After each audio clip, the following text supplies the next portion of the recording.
시장에서 반짝 뜨고 사라질 종목이 아닌 끝까지 갈 수 있는 종목 하나씩 살펴보겠습니다. 갈테마 가라 김민진 차장 함께합니다. 안녕하세요. 안녕하세요. 예, 차장님, 시장의 전체적인 지수를 올리기 위해서는 아무래도 시가총액 상위 종목들이 좀 이끌어줘야 되는 게 아닐까 싶습니다. 네. 코스피의 경우에는 뭐 반도체가 있을 것이고 최근에는 네이버 카카오가 지수를 이끌고 있고 코스닥의 경우에는 셀트리온 그룹주를 비롯한 제약바이오주들의 좀 힘을 내줘야 될 것 같은데 그런 의미에서 준비한 첫 번째 테마 열어보도록 하겠습니다. 이 테마는 왜 오픈해 보도록 하죠. 제약바이오주 이야기를 좀 나눠보겠습니다.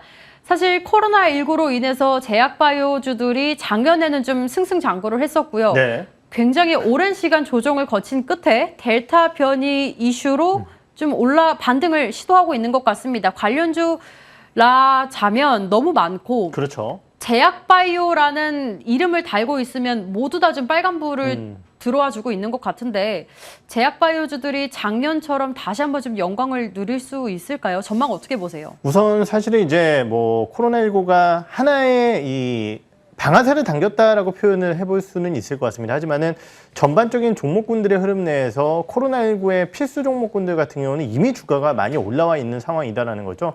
그러한 부분으로서의 초점보다는 방금 말씀 주셨듯이 결국은 이제 지수의 강세라는 측면에서 봤을 때 제약바이오 업종군들이 그 영향을 할 수 있을까라는 부분에 초점을 좀 맞추는 것이 맞을 것 같습니다.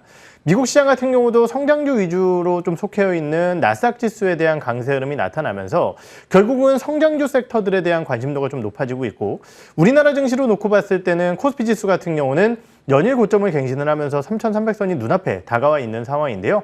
코스닥 같은 경우는 아직까지 고점을 돌파시키지 못했다는 것이죠. 그렇다고 한다면 과연 코스닥이 코스피와의 키 맞추기를 할 때 어떠한 섹터가 갈 것이냐라는 측면에서 봤을 때 국내의 대표적인 성장 섹터 그리고 코스닥 지수에 영향을 줄 수 있을 만한 섹터라는 측면에서 봤을 때 제약바이오주들에 대한 강세 흐름을 방금 말씀드렸던 코로나19의 이슈, 델타 변이 이슈와 함께 다른 바이오 관련주들도 움직일 수 있는 제반 여건이 좀 만들어지지 않았나라는 평가를 드릴 수 있을 것 같습니다.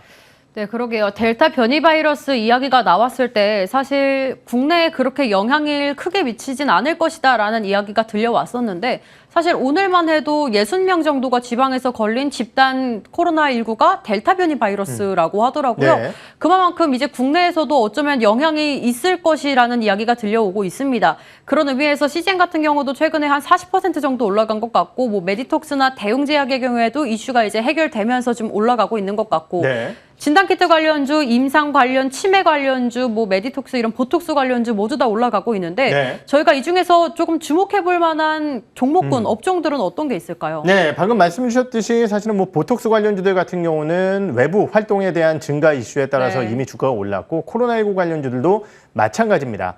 상대적으로 올해 지수에서 거의 영향을 못 끼쳤었던 항암 섹터라든지 기술 수출 관련주 이런 쪽들에 대한 관심도를 좀 말씀을 드리면서 종목으로는 알테오젠이라는 기업을 오늘 한번 말씀을 드려볼까 합니다. 알테오젠이요? 예, 알테오젠 같은 경우는 작년도 재작년도 굉장히 대규모의 기술 수출을 했었던 대표적인 기업이라고 볼 수 있을 것 같습니다. 동사 같은 경우는 이제 SC 제형이라고 하죠.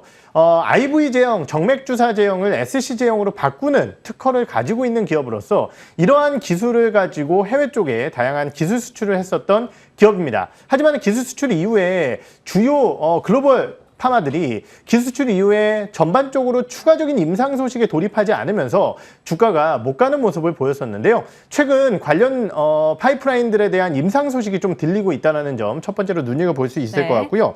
두 번째로는 결국 이러한 부분들과 함께 SC 제형 같은 경우는 일반적인 신약보다 훨씬 더 성공에 대한 가능성이 좀 높다라는 것입니다. 아무래도 이제 일반적인 오리지널 제약, 바이오시밀러와 비교하기엔 좀 그렇지만은 제형만 바꾸는 것이기 때문에 오리지널보다 약효가 크게 떨어지지 않거나 거기에 부작용이 심각하지 않거나 이러면은 승인이 나오는 상황이기 때문에 이러한 부분들에 따른 기대 요인 유효하고요. 차트 흐름을 보시면은요, 6만 원 선대 중반선까지 주가가 흘러내렸었던 현재의 상황 속에서 최근 반등의 흐름을 보여주고 있고 오늘도 4% 가까이 상승이 나오고 있습니다. 연간 기준으로 봤을 때 알테오젠이라는 기업 아직까지 주가가 30% 이상 하락해 있는 상황입니다. 그렇다고 한다면은 주가의 부담 자체는 현재 크지 않다라고 좀 표현을 해 볼 수 있을 것 같고요. 그렇기 때문에 단기적으로 주가에 대한 흐름, 목표가는 10만 원 선, 손절가는 7만 5천 원 선을 제시를 해 드려보도록 하겠습니다. 네, 제가 사실 이 이슈앤뷰 11시 방송에 기업 탐탐이라는 코너가 있었는데요. 네. 그때 알테오젠에 대해서 기자님과 함께 기업 탐방을 했었는데 네. 회사가 굉장히 좋은데 왜 이렇게 주가가 못 올라가고 있을까라는 생각을 많이 했었거든요. 네. 이제라도 좀 가지고 계신 분들 기분 좋아질 수 있도록 승승장구했으면 좋겠습니다. 일단 알테오젠의 경우에는 목표가 10만 원 이야기를 해주셨고요. 하단은 7만 5천 원 잡아주셨으니까 계속해서 들고 계시다가 보유 의견 드리도록 하겠습니다. 바로 이어서 두 번째 테마 열어보도록 하겠습니다. 오늘의 김민진 차장의 갈 테마 열어보도록 하죠. OLED 관련주네요. 최근에 OLED 굉장히 관심을 많이 가지고 계신 것 네. 같아요. 제2의 전성기를 맞이할 수 있을까에 대해서 한번 이야기를 나눠보도록 할게요. 먼저 관련주부터 한번 살펴볼까요? 최근 들어 덕산 네오룩스를 비롯해서 OLED 관련주가 신고가를 계속 냈었죠. 네. 대표적으로 여기에는 좀 안 올라와 있기는 한데요. 다음 페이지 한번 확인해 볼 수 있을까요? 예, 잘 올라가고 있네요. SFA, LDT, APS홀딩스, 램테크놀로지, 탑 엔지니어링까지 올라와 있고요. 덕산 네오룩스, 그리고 원익홀딩스, ITI, 네. 동아일텍, 예, 덕산 네오룩스를 말하고 싶었는데 나오지를 않고 있네요. 아무튼 오늘 덕산 네오룩스를 비롯한 OLED 대장주들이 굉장히 많이 조정이 나오고 있어요. 덕산 네오룩스 2% 넘게 빠지고 있고 솔로스 첨단 소재, 주성 엔지니어링, 예, 이 종목을 말하고 싶었습니다. 아무튼 OLED 관련주 저희가 이렇게 조정 나온 김에 저가 매수로 좀 담아봐도 괜찮을까요? 네, 그러한 측면에서 오늘 좀 말씀을 드려볼까 합니다. 네. 최근에 이제 폴더블 관련주라든지 아니면 OLED 섹터에 대한 얘기를 좀 많이 드리고 있는 것은 결국 하반기에 이러한 기대감 자체가 좀 확대될 수 있다는 내용일 것 같아요. LCD 쪽에 대한 가격 상승에 따라 OLED의 상대적인 매력도가 부각되고 있으며 주요 세트 업체들 자체가 LCD 패널뿐만이 아니라 OLED 쪽의 하이엔드 제품들에 대한 탑재가 늘어나고 있다는 점, 이것이 지금 OLED 섹터의 가장 중요한 이슈가 아닐까 판단이 되어집니다. 네, 하반기 들어서는 특히 그리고 내년부터는 OLED에 대한 수요가 늘어날 것으로 바라보면서 최근에 증권사뿐만 아니라 많은 전문가들이, 위원님들이 관심을 좀 많이 두고 계신 것 같습니다. 그중에서 차장님이 생각하고 계시는 또 원픽을 들어봐야 할 텐데요. 어떤 종목에 주목을 하고 계실까요? 네, 최근 하반기에 삼성전자에 대한 투자 이슈와 함께 가장 주가가 좀 세게 올라왔었던 기업인데요. 장비주의 대표주자라고 할 수 있는 AP 시스템이라는 네. 기업에 대해서 좀 말씀을 드려볼까 AP 합니다. 시스템 현재 잠깐 살펴보고 갈게요. 최근에 흐름 굉장히 좋았고요. 오늘 6% 넘게 빠지고 있네요. 조정이 깊게 나오고 네. 있습니다. 투자 포인트 짚어볼까요? 네, AP 시스템이라는 기업은 아까 말씀드렸듯이 OLED 장비 관련 대표 기업이다라고 말씀을 드릴 수 있을 것 같습니다. 아까도 언급드렸지만은 결국은 이제 주요 세트 업체들에 대한 OLED 탑재가 늘어나고 있는 상황이죠. 노트북 같은 경우도 지금 삼성전자가 올해 공격적으로 OLED 노트북 쪽에 대한 상품을 좀 늘려나가고 있는 상황이고, 그 부분뿐만이 아니라 태블릿 같은 경우도 지금 애플이라든지 이런 쪽에서 OLED에 대한 탑재를 고려하고 있는 상황입니다. 거기에 더해서 지금 애플의 폴더블 관련된 기대감들이 조금씩 나오고 있는데요. 이러한 부분들이 언급된다라고 한다면 OLED에 대한 패널 수요 자체는 더욱더 늘어날 가능성이 높겠죠.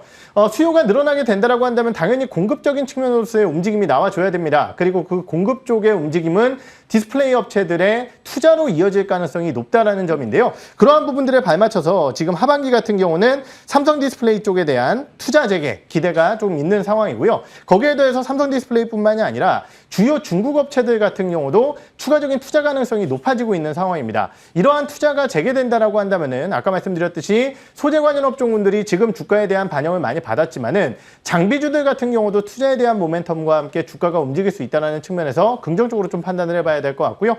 오늘 주가가 많이 빠지는 상황입니다. 하지만은 이러한 상황 속에서 오히려 기대감을 좀 가져가 보면서 목표가는 4만 원 선, 손절가는 3만 원 선 제시를 해드려보도록 하겠습니다. 네, 이렇게 오늘 OLED 관련주 이야기 나눠봤습니다. 일단 원픽으로는 AP 시스템 이야기를 해주셨는데요. 삼성 디스플레이를 비롯해서 투자 재개 기대감을 가지고 목표가 4만 원 이야기를 해주셨고요. 손절가 3만 원 이야기해 주셨으니까 참고하셔서 대응해보시면 될 것 같습니다. 저희 시간이 잠깐 남아서요, 차장님. 네. 또 개장 전문가시니까 오늘 시장 전략 짧게나마 좀 들어볼까요? 예, 오늘 시장에서 가장 눈여겨봐야 될 부분은 사실 IT 업종군들의 반등이 아닐까라는 네. 판단이 듭니다. 최근 순환매가 지속되고 있는 상황이기 때문에 어느 한쪽으로서의 쏠린 전략보다는 여러 차례 말씀드렸듯이 2분기 어닝 시즌에 입각한 전략들이 중요하다는 점 말씀을 드리겠고, 단기적으로 목표가를 좀 짧게 대응을 하면서 좀 못 올라갔던 종목군들을 한 번씩 되짚어보는 전략이 어떨까라는 판단도 드려보도록 하겠습니다. 네, 업종들 안에서도 순환매가 돌기 마련이니까 덜 오른 종목, 그리고 2분기 실적이 좋은 종목에 주목하자는 이야기 해주셨으니까 저희도 중간중간 좋은 종목 있을 때마다 하나씩 짚어드리도록 하겠습니다. 이렇게 갈테마 가라 김민진 차장과 함께했고요. 이슈앤뷰도 여기서 인사드리도록 하겠습니다. 점심 식사 맛있게 하시고요. 여기서 인사드릴게요. 함께해 주신 여러분 고맙습니다.